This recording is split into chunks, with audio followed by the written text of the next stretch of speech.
जी प्यार और सत्कार से बोलना जी। जो बोले किस कल्याण परम पूजनीय सतगुरु शहंशाह बूटा सिंह जी महाराज की जय। जो बोले किस कल्याण परम पूजनीय सतगुरु शहंशाह मेहताब सिंह जी महाराज की जय। जो बोले किस कल्याण पूजनीय सतगुरु शहंशाह लक्ष्मण सिंह जी महाराज की जय। जो बोले किस कल्याण पूजनीय सतगुरुदेव प्रियतमनाथ जी महाराज की जय। जो बोले किस कल्याण गुरु सर्व संत समाज की जय। आज गुरु नमस्कार निराकार श्री सतगुरु चरणियोत प्रोत परवेश एक अनेक विस्तार रब नमस्कार बूटा चरण घट घट में प्रवेश। धन धन मेरे सदगुरु पूर्ण गुरु मेहताब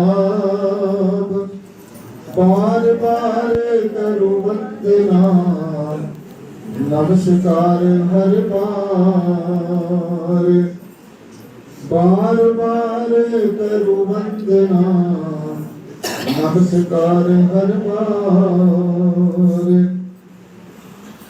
आप न आते जगत में जल मरता संसार जग तारण को आ गए मेरे पूर्ण गुरु मेहताब। जग तारण को आ गए मेरे पूर्ण गुरु मेहताब। सतगुरु लक्ष्मण साहिब के धरू चरण में शीस कृपा करना सतगुरु जी दे करके आशीष। कृपा करना सतगुरु जी दे करके आशीष।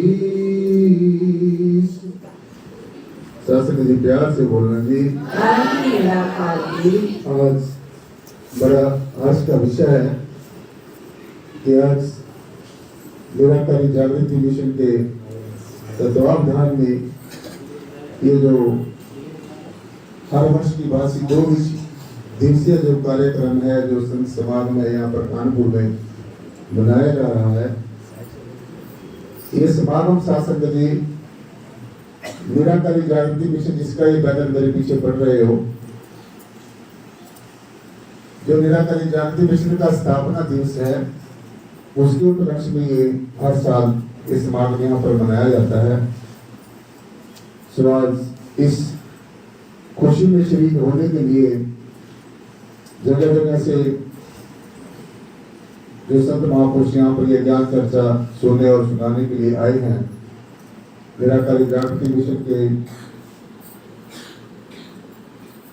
इस स्थापना दिवस पर सबका यहाँ पर पहुंचने के लिए बहुत बहुत धन्यवाद और सबको बहुत बहुत साधुवाद, बहुत बहुत शुभकामनाएं। आज की ज्ञान चर्चा का विषय है, मैं डॉक्टर साहब की बात से शुरू करूं। अपने जो प्रोफेसर महेश चंद्रा जी जो अभी आपको अपना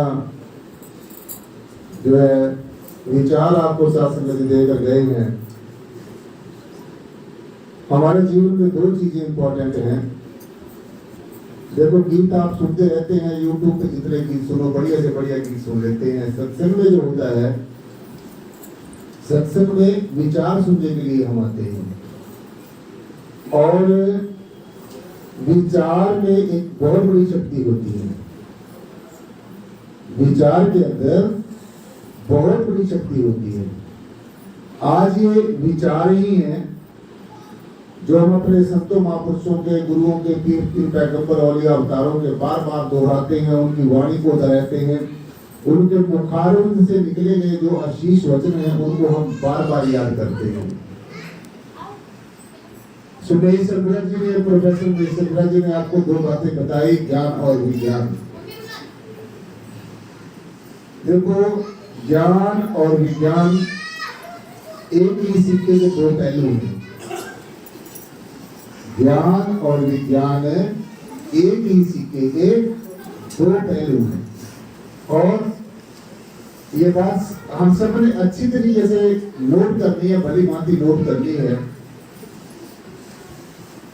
चाहे वो लौकिक जगत की बात है, चाहे अलौकिक जगत की बात है,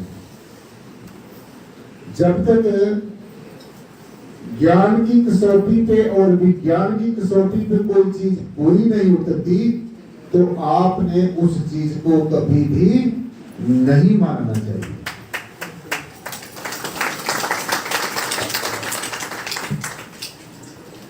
जब तक कोई भी हमारी बात ज्ञान और विज्ञान की कसौटी पर पूरी नहीं उतरती तो हमने उसको वास्तव में तो क्या, सपने में भी उसको कभी भी नहीं मानना चाहिए। क्यों? क्योंकि जो ज्ञान की दृष्टि है और विज्ञान की दृष्टि है, दोनों दृष्टियों से वो चीज हमारे कसौटी में पूरी करनी चाहिए। अब विज्ञान क्या होता है और ज्ञान क्या होता है, ये ध्यान से हमने समझना है। हमारे जीवन के दो बड़े इंपॉर्टेंट, बड़े महत्वपूर्ण एस्पेक्ट है ये दो। बहुत प्लीज भाई, जितनी देर बैठने शांति पे ढंग से बैठो, खाली होकर बैठो, अपने सदगुरुदेव के हाथ में अपना हाथ देकर बैठो, समर्पित भाव से बैठो।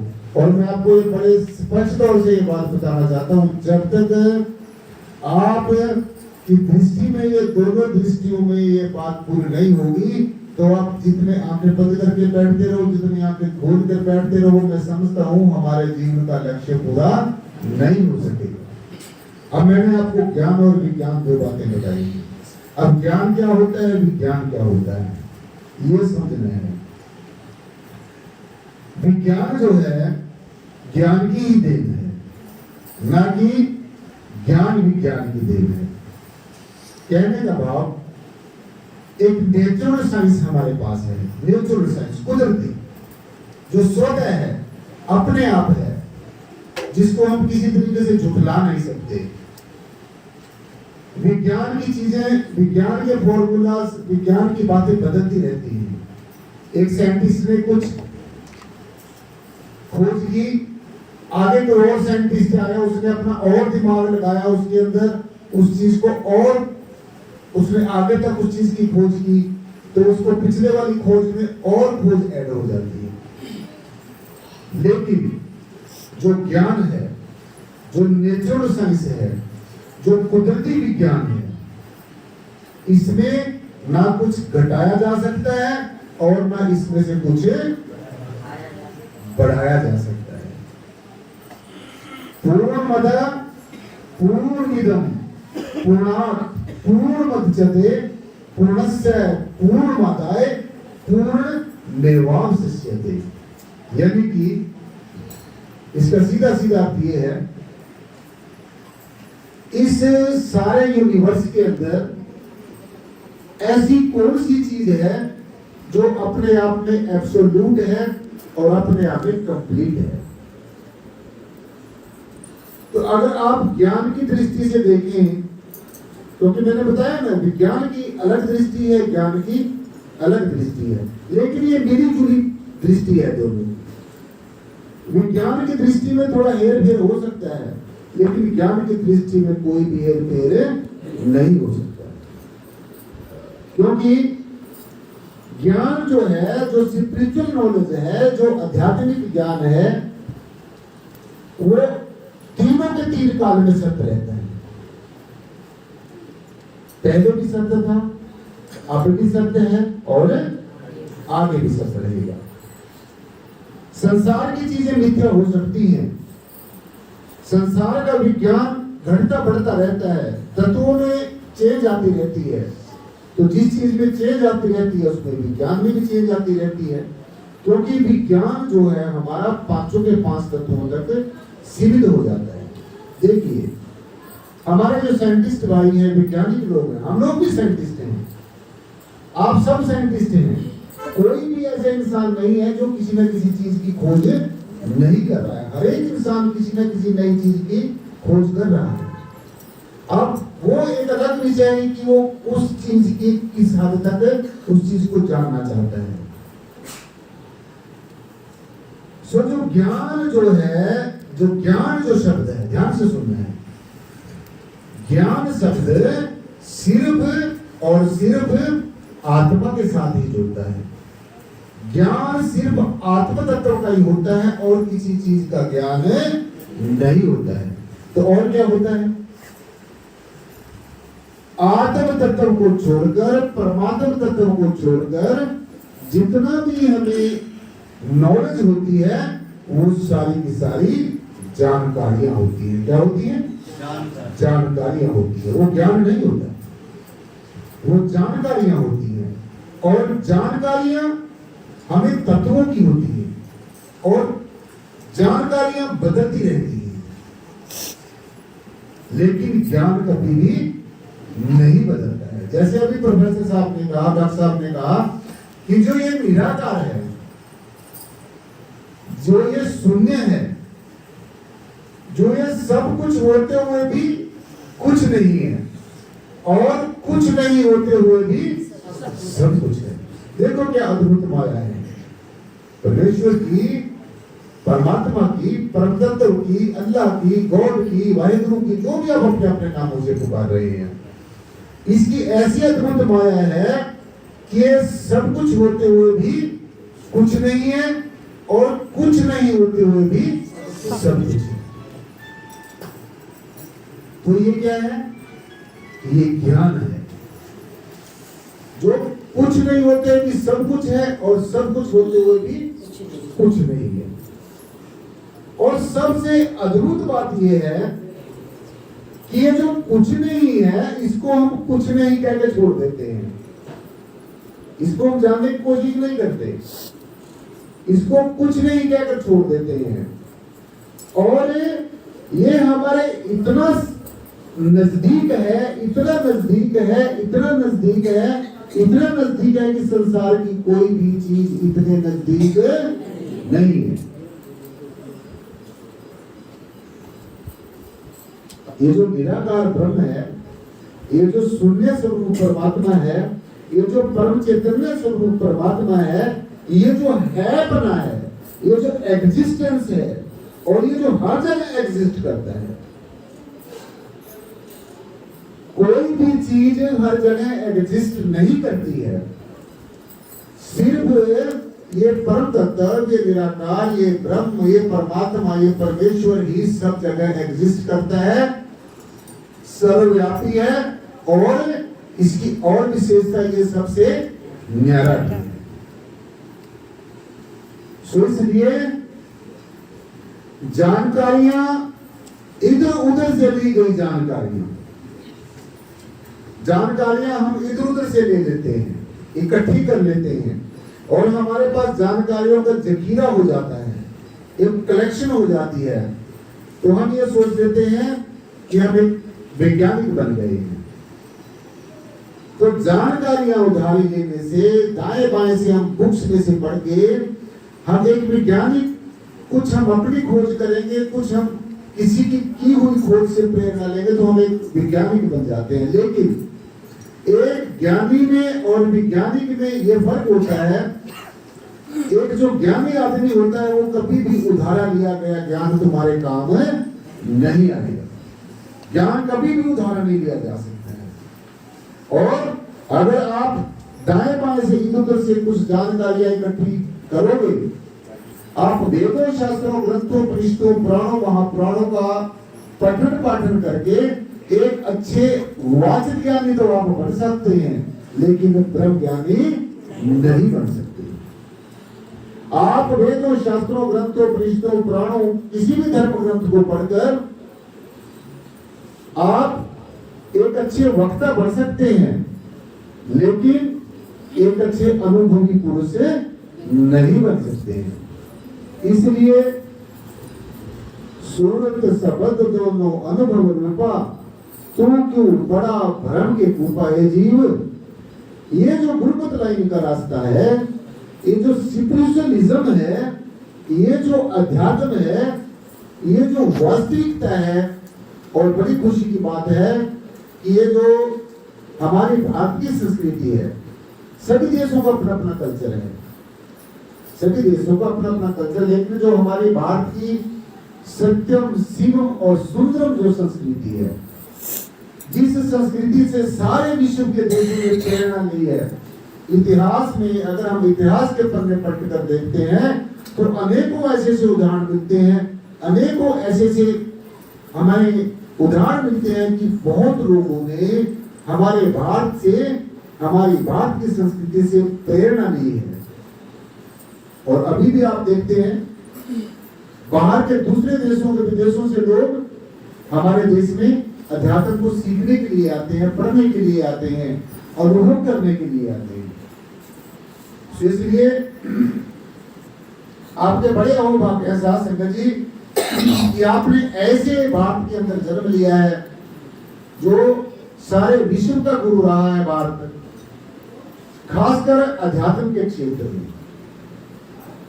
और क्षेत्रों की मैं बात नहीं कर रहा हूं, अध्यात्म के क्षेत्र में, क्योंकि अध्यात्म ही हमारा मूल है, अध्यात्म ही हमारा असली परिचय है, अध्यात्म में ही वास्तविकता का पता चलता है, अध्यात्म ही हमारे जीवन का आधार है, अध्यात्म ही हमारे जीवन का कंक्लूजन है, अध्यात्म ही सारे जितने भी विचार हैं, तरह तरह के विचार हैं, सारे विचारों का जो सार है वो भी क्या है? अध्यात्म है। अध्यात्म हमारा मूल है, आधार है, अध्यात्म हमारा असली परिचय है, अध्यात्म ही वास्तविकता की तरफ ले जाता है। तो इसलिए लौकिक जगत की कितनी भी हमें जानकारियां हो जाएं, कितने भी हम चल और अचल संपदा के मालिक बन जाएं, और अगर हमारे जीवन में अध्यात्मिक ज्ञान नहीं है तो मैं समझता हूं हमारे जीवन का ना बाहर का रूपांतरण हो सकता है और ना ही अंदर का रूपांतरण हो सकता है। इसलिए अपने जीवन का, इस मनुष्य जन्म का जो हमें बड़ा बेशकीमती उपहार परमेश्वर ने दिया है, परमेश्वर ने ये जो मनुष्य जन्म है, ये जो नर नारायणी देह इसको कहा गया है। कौन सी देह कहा गया है? नर नारायणी देह। इसका मतलब नर की देह के अंदर ही नारायण वास करता है। नारायण मतलब परमात्मा, परम तत्व। इन पांचों तत्वों के जो देही, नर की देही है, इसमें जो छठा आत्म तत्व है, जो परमात्मा तत्व है, ये नारायण है, ये नर की देह के अंदर ही वास करता है। और बड़ी खुशी की बात ये है, और ये समझने वाला जो एक लॉजिक है, जिसको भी आज तक जब से भी ये सृष्टि की संरचना हुई, कभी से भी हुई, इस रफड़े में नहीं पढ़ना है। अगर आप इस रफड़े में जाओगे ये कब सृष्टि की संरचना हुई, किसने की, कैसे हुई, तो बस आप इसी रफड़े में पड़े रहोगे। आपने अपनी ये जो यात्रा शुरू करनी है, बस यहीं से शुरू करनी है कि ये जो 5 तत्व यूनिवर्स के अंदर हैं, जब राम जी यहाँ पर आए तब भी ये 5 तत्व ऐसे ही थे, जब कृष्ण जी आए, द्वापर का युग आया तब भी ऐसे ही थे, जब त्रेता का युग था तब भी ऐसे ही थे। अब आप और हमारे युग में ये भी ये 5 तत्व है, ये कभी 6 तत्व नहीं हुए।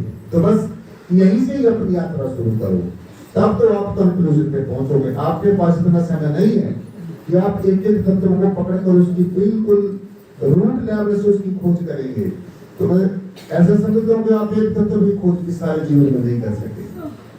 तो जो मेन जो बातें हैं, अब आपने आत्म तत्व का जो ज्ञान है, परमात्म तत्व का जो ज्ञान है, ये एक ऐसा ज्ञान है, एक ऐसी नॉलेज है,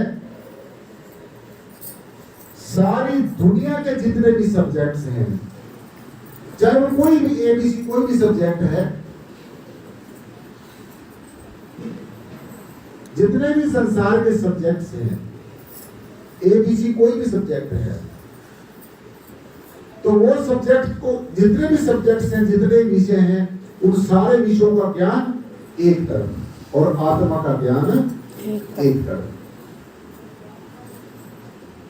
आत्मा के ज्ञान को प्राप्त करके सभी चीजों को ज्ञान प्राप्त किया जा सकता है। आत्मा को जानकर, आत्म तत्व को जानकर, परमात्मा तत्व को जानकर सभी तत्वों को जाना जा सकता है। लेकिन आत्मा को छोड़कर सभी तत्वों को जानकर आत्मा को कभी भी नहीं जाना जा सकता। परम तत्व को पाकर, और आप ऐसा समझिए कि परम तत्व को पाना नहीं है, हम कह देते हैं परमात्मा को हमने पाना है। परमात्मा कोई पाने वाली चीज नहीं है, आत्मा कोई पाने वाली चीज नहीं है। क्यों? क्योंकि पाया उस चीज को जाता है जो चीज कभी हमारे से गुम हो गई हो, खोई गई हो, मिस हो गई हो। लेकिन आत्म तत्व, परमात्म तत्व तो हमें कुदरती तौर से, नेचुरल तरीके से पहले ही प्राप्त है। इसलिए जो हमें पहले ही प्राप्त है, तो उसको क्या पाना है? ये तो हमें पहले ही प्राप्त है। ये परमेश्वर ने हमें एक उपहार पहले ही दिया हुआ है। ये एक ऐसा हमें वरदान दिया हुआ है, एक ये ऐसी सौगात दी हुई है। तो इसको पाने, हम कह देते हैं ना कि हमें परमात्मा को पाना है, आत्मा को पाना है। तो मैं समझता हूँ आत्मा परमात्मा कोई पाने वाला विषय नहीं है। एक बात हमने और समझनी है कि ये जो आत्मा है, ये जो परमात्मा है, तो ये ना तो कहीं से आता है और ना ये कहीं जाता है। जो चीज कभी आती है, कभी जाती है, तो वो सत्य नहीं हो सकती। इसलिए इस चीज को भली भांति समझ लेना है। दूसरी सबसे इंपॉर्टेंट बात, जो आजकल का जो परिपेक्ष में आजकल जो चीजें हो रही हैं, आज इंटरनेट का जमाना में, हाईटेक जमाना है, आप सोशल साइट्स पे देखते हैं, बड़े बड़े चमत्कार देखते हैं। उसने ये चमत्कार कर दिया जी, उसने ये चमत्कार कर दिया जी। देखिए, चाहे आप जीवन के अंदर कितने भी कला प्राप्त कर लें, चाहे आप विद्या प्राप्त कर लें, चाहे आप किसी को कितनी करामात दिखा दें, चाहे आप किसी को कितने चमत्कार दिखा दें, ये संभव है, ये संभव है, पॉसिबल है। लेकिन इन चमत्कारों से कभी भी प्रभावित नहीं होना है। चमत्कार तो थोड़ा सा मदारी दिखा देता है ना, जादूगर दिखा देता है, सब चीजों को गुम करके भी दिखा देता है वो, और सब चीजों को गुमवा के भी दिखा देते हैं। ये विद्याएं होती है। चमत्कार करना, करामात दिखानी, ये विद्याएं होती है, जिसको हम देवयान मार्ग कहते हैं, देवों का मार्ग कहते हैं। परमेश्वर के अनेकों देवदूत हैं। जैसे हम एक परिवार में बैठे हैं, हमारे माता पिता होते हैं, हमारे अपने माता पिता के 5-7 बच्चे होते हैं, तो जो अधिकार हमारे माता पिता के हैं, वो अधिकार बच्चों के नहीं हो सकते। अभी बस समझ रहे हो? जो अधिकार माता पिता के हैं, जो माता पिता हमारे कर सकते हैं, वो बच्चे कभी भी नहीं कर सकते। परंतु जो माता पिता के जो बच्चे हैं, वो भी कुछ ना कुछ कर सकते हैं। ठीक इसी प्रकार से जो देवयान जो मार्ग है, जो देवी देवों का मार्ग है, जो देवदूतों का मार्ग है, परमेश्वर के अनेकों देव हैं, अनेकों देवदूत हैं, अनेकों शक्तियां हैं, और उन शक्तियों में करामात करने की, चमत्कार दिखाने की निश्चय ही शक्ति होती है। जब आप इस मार्ग पे चलोगे, जब आप साधना करोगे, आराधना करोगे, तो आपको रास्ते में चलते चलते चलते चलते बहुत शक्तियां मिलेंगी। कुछ शैतानी पावर्स भी मिलेंगी, नेगेटिव फोर्सेस भी मिलेंगी, कुछ पॉजिटिव फोर्सेस भी मिलेंगी, कुछ आपको लुभावनी शक्तियां भी मिलेगी, कुछ आपको डरावनी शक्तियां भी मिलेगी, कुछ आपको प्रलोभन देने वाली शक्तियां भी मिलेगी, कुछ आपको चमत्कार दिखाने वाली शक्तियां भी मिलेंगी, कुछ आपको करामात दिखाने वाली शक्तियां भी मिलेंगी। तो अगर तो आप संसारिक चीजों की लस्ट लेकर चल रहे हैं, मेरा अमुक काम हो जाए, मेरा ये दुख दूर हो जाए, बस मेरा दुख दूर हो गया, उसके बाद मैं बस बात करता हूं। आपका दुख दूर हो सकता है, कोई रिद्धि सिद्धि शक्ति से, किसी देव दूत की शक्ति से आपका दुख दूर हो सकता है, आपको चमत्कार दिख सकता है, आपको अंधेरे में लाइट भी दिख सकती है, आपको लाइट में अंधेरा भी हो सकता है, आपको अनेकों चीजें हो सकती हैं, आपके साथ में ऐसी बातें हो सकती हैं जो आपके सोचने समझने से परे की बातें हैं। लेकिन साथ संगत जी, मैं आपको बड़ा सीधा सीधा ये बताना चाहता हूं कि जो परमेश्वर से, जो कंप्लीट परमेश्वर है, जो ब्रह्म है, जो निराकार ब्रह्म है, जो करता धरता और भरता है, जो सब कुछ करने में समर्थ है, जो जहां चाहे, जैसा चाहे, जो भी चाहे, जितना भी चाहे, जिस भी रूप में चाहे करने में एकदम समर्थ है। अगर आपने इस सत्ता से मिलना है, अगर आपने परिपूर्णता को प्राप्त करना है, अगर आपने मनुष्य जन्म का जो हमारा सबसे पहला और सबसे अंतिम ध्येय है, इसको पूरा करना है, अगर आपने ये जानना है कि मेरा परमपिता परमेश्वर हमेशा मेरे संग है, तो फिर आपने you will have to cross all this barricades. ये बैरिकेड्स हैं, ये चमत्कार, ये करामातें, ये तुम्हारे जीवन में एक बैरिकेड्स हैं, ये रुकावटें बन के आप रह जाएंगे, आप परिपूर्णता को प्राप्त नहीं कर सकेंगे। देवी देवता ही, जो देव दूत शक्तियां, वही आपको जानेंगे रास्ते में। आपको थोड़ा सा लालच दे दिया, आपको कोई दुख दूर हो गया, आपकी कुछ करामात हो गई, आपको कुछ लौकिक जगत की चीजें प्राप्त हो गई, आपको कोई जो काम हो नहीं रहा था वो काम हो गया, बस आपने यहीं तक सीमित नहीं रह जाना है। ये कुछ नहीं, कोई ज्यादा लंबी चौड़ी बातें नहीं है ये। आप इस काम के लिए संसार में अब नहीं आए हो, आप परमेश्वर को जानने के लिए आए हो, आप परमेश्वर की संतान हो, आप परमात्मा के ज्येष्ठ पुत्र हो, श्रेष्ठ पुत्र हो। तो इसलिए ये जो दातार पिता है, ये जो जय श्री प्रियतम निर्गुणाकार सर्वाधार विश्वाधार जो परम तत्व है, जो रोम रोम के अंदर रमा हुआ जो राम है, जो कण कण के अंदर कायम और दायम जो ये परम सत्ता है, यही हमारा असली स्वरूप है। ये जो आप मुझे देख रहे हैं, ये मेरा असली स्वरूप नहीं है। जो मैं आपको देख रहा हूं, आपका भी असली स्वरूप नहीं है। जो आपको बताया गया है ये आपका असली परिचय है, ये आपका असली स्वरूप है, इससे आपको जो वाकफ कराया गया है, तो यही, इसी में ही आपने रमन करना है। ये जो आपने जानकारी हासिल की है, ये जो आपको दर्शाया गया है, ये दिखाया गया है, ये जो समझाया गया है, ये जो रमा हुआ राम आपको दिखाया गया है, इससे बड़ा दुनिया में कुछ हो ही नहीं सकता है। इसकी गारंटी मैं लेता हूँ आपके सामने। इस परम सत्ता से सिवाय दूसरी सत्ता कोई भी नहीं हो सकती है, क्योंकि चाहे हम रामायण की बात करें, चाहे हम गीता की बात करें, चाहे हम बाइबल की बात करें, चाहे हम अंजील की बात करें, चाहे हम उपनिषदों की बात करें, चाहे हम पुराणों की बात करें, चाहे हम महापुराणों की बात करो, तो जब ये सारा कुछ नहीं था, जब ये कुछ नहीं था, यहाँ पर कोई गीता नहीं थी, कोई कुरान नहीं थी, कोई बाइबल नहीं थी, कोई अंजील नहीं थी, कोई उपनिषद नहीं था, कोई पुराण नहीं था, ना इनको कोई पढ़ने वाला था, ना कोई इनको पढ़ाने वाला था। ये तो आफ्टरवर्ड है ना, बाद में ही हुआ ना। तो तब भी ये परतत्व, ये परिपूर्ण ब्रह्म, ये परब्रह्म सर्वाधार विश्वाधार परतत्व यहाँ पर ज्यों का त्यों मौजूद था। इसलिए किसी भी शास्त्र की बात आप लेते हैं तो सब शास्त्रों, ग्रंथों, उपनिषदों, पुराणों में और कोई बात आपको पढ़ने को मिले, और कोई बात सत्य हो या ना हो, मैं ये कह नहीं सकता, लेकिन ये बात बखूबी सत्य है कि परमेश्वर निर्गुण है, परमात्मा निराकार है, परमात्मा सर्वाधार है, परमात्मा विश्वाधार है, परमात्मा सर्वव्यापी है, परमेश्वर हमारा अपना स्वरूप है। ये बिल्कुल एक यूनिवर्सल ट्रुथ बात है। ये एक विश्वव्यापी सच्चाई है।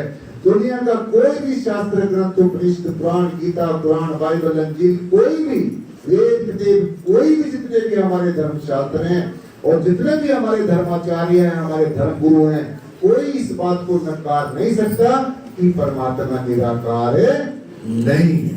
सब इस बात की गवाही देते हैं। भगवान कृष्ण की मैं बात करूं, गीता में जो बात कही है, देखो किसी चीज का खंडन मंडन नहीं करना है। आजकल फैशन चला हुआ है, एक धर्म दूसरे धर्म का दुश्मन हुआ है, एक जाति दूसरी जाति की दुश्मन है, एक गुरु दूसरे गुरु की शक्ल देख के राजी नहीं है। ये ऐसा this type of situation is not only prevailing here in our India, this type of disturbed situation is prevailing throughout the world. कहीं भी चले जाइए आप, ये ऐसी सी धारणाएं आज देखने को मिलती हैं। क्यों ऐसा क्यों है? क्योंकि इस परिपूर्ण ब्रह्म को बहुत जाना बिना साधु संत ऐसे हैं जो इसको जानते हैं, मानते सभी हैं, सभी कहते हैं परमात्मा निराकार है, क्योंकि पढ़ते हैं। लेकिन ये बात ऑथेंटिकेशन के साथ बहुत गिने चुने लोग कह सकते हैं कि मैंने परमेश्वर को देखा है। और हमारे निराकारी जागृति मिशन में सबसे विशेष बात यही है कि सब संत महात्मा तो ये कहते हैं कि परमात्मा को आंखें बंद करके देखो, आंखें बंद करके देखो। लेकिन हमारा मिशन ही एक ऐसा मिशन है जिसमें यह कहा जाता है कि आंखें बंद करके परमात्मा को बाद में देखना, पहले परमात्मा को आंखें खोल कर देखो। और आपको असली बात बताएं, इस निराकारी जागृति मिशन में सबसे बड़ी अट्रैक्शन यही अट्रैक्शन है। और ये भी सत्य है कि जो सच्चाई होती है उसको ज्यादा लोग नहीं मानते हैं। लोगों को तो नौटंकीबाजी चाहिए, जहां पर नौटंकीबाजी होती है, जहां पर धर्म के नाम पर लोगों को लड़ाया जाता है, ये मेरा धर्म श्रेष्ठ है, ये मेरी जाति श्रेष्ठ है। आपकी किसी ने परमेश्वर ने आपकी किसी की जाति नहीं पूछनी, किसी का धर्म नहीं पूछना, जात पात पूछना कोई, हरि को बजे हरि का हो। इसलिए मैं आपको स्पष्ट ये बात बताना चाहता हूँ, जो आदमी जातिवाद में विश्वास रखता है, जो आदमी धर्म के उन्माद में विश्वास रखता है, जो धर्मों की अंधी दौड़ में दौड़ रहा है, जो अलगाववाद में फंसा हुआ है, जो डिफरेंशिएशन में फंसा हुआ है, वो आदमी इस क्लास में चाहे बैठे चाहे ना बैठे, इस क्लास में बैठने को उसका कोई फायदा नहीं है। इसलिए ये जो अलगाववाद है, डिफरेंशिएशन है, संप्रदायवाद है, मेरा मिशन बड़ा है, मेरा गुरु बड़ा है, क्योंकि आप गुरु इस शरीर को समझ रहे हो, आप गुरु इस गुरु ढंग को समझ रहे हो।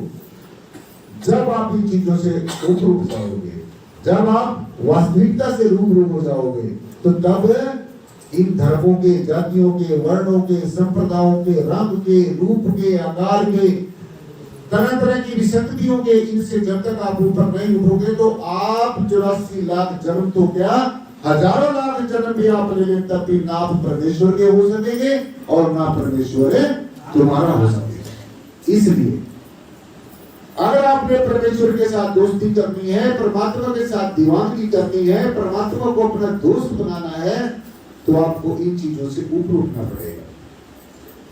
तो गीता में भगवान जी ये कहते हैं, परमेश्वर की पहचान बताते हैं कि जो परमात्मा है वो नैनम छड्यंती शस्त्राणी नैनम ध की पाव का है अर्जुन, जो तेरा असली स्वरूप है उसको ना अग्नि जला सकती है, ना पानी जला सकता है, ना हवा उड़ा।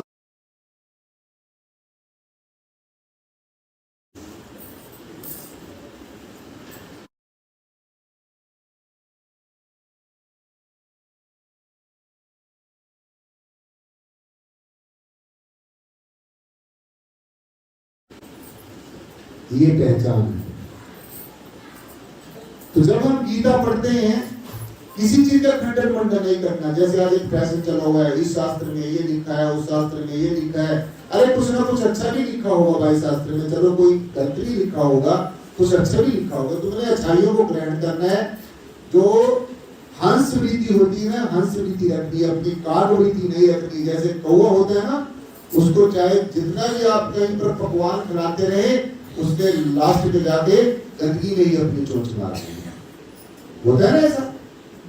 ऐसे ही किसी इंसान की कागवृत्ति होती है, जो कौवा वृत्ति के इंसान होता है, उसको चाहे कितने भी धर्मशास्त्रों का अध्ययन करा दे, वो पठन पाठन कर ले, लेकिन वो लास्ट में उन्हीं जो संसार में जो विसंगति है उन्हीं में ही वो फंसेगा, और वो में फंस के अपना हीरा सा जन्म कौड़ियों के भाव लुटा देता है।